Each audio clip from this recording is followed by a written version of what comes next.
I'm just going to make a quick little video on a loot run. Going into next wipe, we need some money. We're going to need a lot of money. And this is a loot run that I'll be running from pretty much the start of wipe. So you're going to need these 4 keys here, which is these RB keys. So we're definitely going on reserves. And you want the biggest belt combo rig, right? You want the biggest rig. I'm using the belt combo. There's probably bigger ones. I could be wrong. I'm pretty sure this is the biggest one. I'm going to go in offline mode, and then we're going to hopefully try and do an online raid. And we're going to be getting food and water. And as you can see, if I click on something like sugar, now yes, this is late wipe, but you can see 40k for a 1 slot item, right? And mid wipe, early to mid wipe, sugars can go for like 70k, which is really, really good. Water's not the best example. Yes, you kind of want to stay away from these 2-slot items, except for vodka. Vodka sells really good to therapist. But look, if we look at Tachanka, you can get 20k for 1 slot. I've shown you sugars. Peas, they sell for quite a bit. Yeah, 25k. Alionkas is how you make sugar, so they're pretty expensive. As you can see, there's quite a few items here that are 1 slot that sell for a frick ton. And we've got about 25 slots here, plus pockets and spare pouch space to actually take out. So let's say if every item was at least 20k, you'd make about 500k per run. So we're going to test that today. And I'm just going to show you the loot run, how it works, how it looks, and we'll see how it goes. So make sure you go PMC, reserves, and obviously 22 o'clock would mean it's nighttime, and I probably would do a nighttime raid for this run because it's obviously you're staying away from players and shit. But I'm doing daytime. I would suggest doing nighttime and bring like a flashlight or something to make it a little bit easier for yourself. Oh, perfect spawn. Alright, so I spawned literally in the bunker. It's almost as if it knew I was going to be here. But the point is, you would probably spawn somewhere on that side of the map, maybe somewhere here, and if you're unlucky at the very back end of the map, next to Black Pawn there. Essentially, you just want to come up to the first bunker, so that's the train station, White Rook, but we just call this train station. And you got your brick tower there, you got the train that pulls up here, and this is the first door, and so not that door, this door, with the green truck sticking out. Pretty sure the other one does, but it's broken, so don't go to that one. This one, I'm going to walk down here. Now, depending how late you are into here, sometimes scavs can spawn, as I said. As for weaponry, by the way, it does not matter whatsoever, as long as it's something light and that can kill people. That's really all that matters. Alright, so I suggest moving to the right cage here. So you got 4 cages, one at the back, one here, another one at the back there, and one here. So I believe it is PSP1. So PSP1 is the best key of them all, in my opinion. You've got 1 crate here. Future Damon speaking. So this crate here, it says you can't search it, but in-game, because of dynamic loot, I believe that could be the reasoning. Some crates are lootable in offline, some crates are not. Not too sure how that works, but yes, this crate is lootable in online raid, and you'll see that happen in the online raid. I'm going to also place a correct crate amount at the top left of the screen to show how many crates are actually lootable. You got 1 crate here, you got a toolbox that can sometimes spawn here. You got another crate here. Another crate here with loose loot on the top. More loose loot. More loose loot. I believe even more can spawn there. You got another crate here. You've got more loose loot pretty much everywhere on top of all these boxes. Another crate here. Another crate here.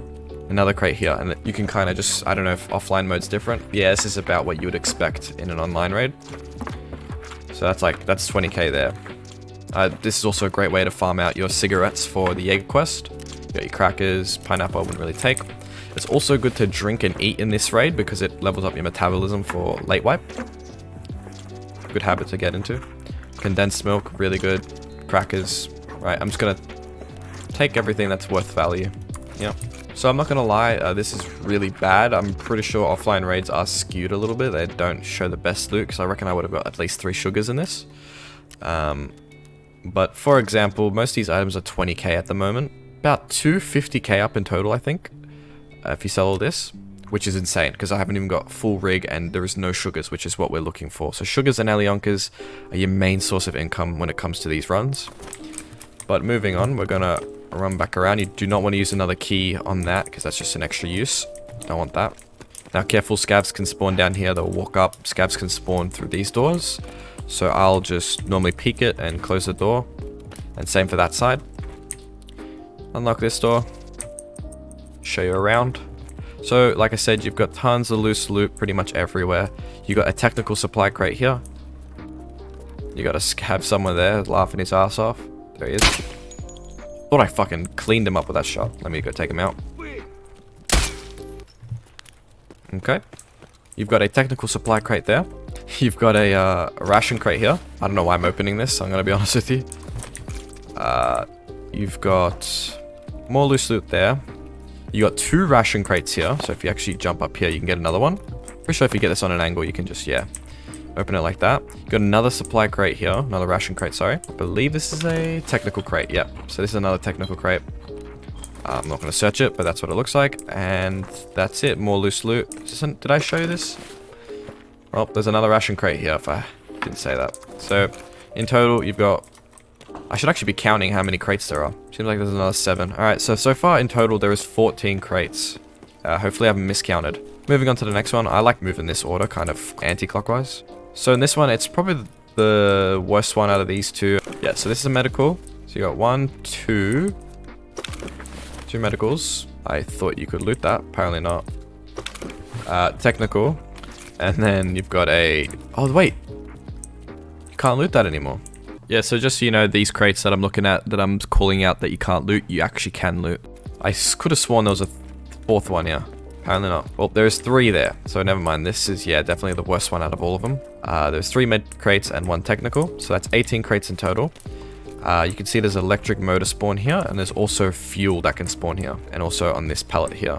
Now for this, you've got 1 crate, which I believe is medical. Nope, that's technical. So technical, medical, 2 crates. Another medical here. And last but not least, another medical. Sugars, you could... Hello? Can't shoot through this shitty fucking fence. A jam? How messed up is this pistol? Oh yeah, it's pretty messed up. There we go. Alright, so you got 4 crates here. And there's also, I believe, loose loot that can spawn here. So, in total, you've got, I believe it was 22 crates. So you got, so in cage 1, we've got 8 crates. In cage 2, we've got 7 crates. In cage 3, we've got 5 crates. And in cage 4, we've got 4 crates. Which totals up to 24 crates. But it's not finished. Now, if you're lucky, the extract of the bunker will come on. You'll hear the sirens going off and you can take that extract. But there's a reason why we didn't take a backpack. In case that doesn't happen, you can go to sewer manhole. And you can extract from there, which I'll show you very shortly. So, you've got a crate here, which I believe you have to do some trickery to get up here. Just ignore what I'm doing. You don't have to jump over the fence or anything. All you have to do is just go up to the fence close enough to the box and just press F when it pops up with search. There's a way you can get back here and grab that. That's another crate there. You have got more loose loot here. And there is a wooden box here at the back. Just another little thing there and another one there, I believe. Yep, there you go. This is, you don't even need keys for this, so if you just wanted to come here to suss it out, get some extra loot, this is just another way you can increase your income. Here is where you would extract if the siren is going off. Be careful, raiders can spawn on the ramps if the siren is on, so you definitely want to keep cover. That's it for this loot run. So now you can either come out from either side. I like to come out here. So if the siren isn't going off, most likely the raiders haven't spawned, which means you can do this little run here to get to sewer manhole. Go up here. There's also a weapon crate spawns in most of these trains and jackets. Weapon crate there, you can loot along the way. Loose loot that spawns there. I believe there's another weapon crate. There's a weapon crate that can spawn there. Jacket here for keys. That's actually how I found one of these keys. I think it was this one. Yep, you can just go from train to train. There's a lot of weapon crates. You can also come from the bunker. I'll show you this. You can come out the left far door, which is literally here. And where these medical and technical crates were, you just want to come through here. And you'll come up to the top here, which is a little bit more safer, but you do miss out on a bit of loot like weapon boxes and stuff. and you can just make your way across. Now this is very, very risky, and I really wouldn't suggest this if you hear like gunshots and stuff going on. Just try and get over here, maneuver your way. Pretty much you're getting into this building, closing this door as soon as possible, and just playing it like tactical, playing it very cool, very, very clear. Make sure everything is good to go. Don't stress about anything.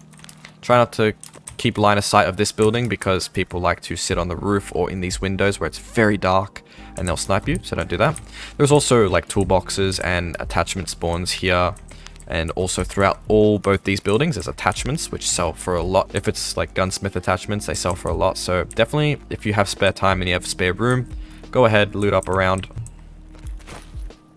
Though I wouldn't suggest it really. You're going to jump through this window by crouch jumping, and you're just going to walk down this ramp. Now keep clear of dome, watch out for that. You do not want to be getting sniped from dome. You're then going to run here. Hold middle mouse button, jump. That gives you a little super jump over that little pallet there. You want to make sure you have a lot of stamina for this too. And dive underneath here. That way you're safe from dome. And maybe if you're feeling a little bit scared, you can have your back turned to dome and more focused on the environment out that way. So there you go. That's a loot run that I normally do to make most of my money. There isn't a lot of people that contest it, so it's pretty chill. The only thing you have to worry about is scavs, so taking a shotgun or a pistol is more than enough to deal with them. On top of that, if you get a red rebel and a paracord, you can store the paracord in your pouch and a red rebel here. It's pretty expensive, but it means you can bring a backpack, and if you look at the size of a backpack, it allows for so much more room. Things like you can store sledgehammers, you can store guns even, batteries you can store here, just more room for sugars really. And you can take all this shit and go up to dome through the underground or wherever's safest I guess, and get to the top there and extract through the red rebel extract. There is one thing though, you do have to take off your armor when you're going through the extract. I would try and get yourself some armored rig instead of body armor, unless you're willing to drop the body armor. So this is the kit, very simple kit. USP, you don't even need to bring the USP, you could just bring a fucking PM pistol, a Makarov, a APS. Even better if you bring a shotgun or an SMG. Fuck it, if you want, go with the HK. I don't care, you do you boo. If you're making that much money, might as well. But yeah, that's it, that's the run. And that right there was how I make millions of rubles per raid. Thank you guys for watching. If you really enjoyed this video, please like and subscribe, and feel free to comment down below. But on top of that, we will be having an online raid coming out tomorrow based on this loot run. So if you'd like to see that, stay tuned, and I'll see you next time. Bye bye.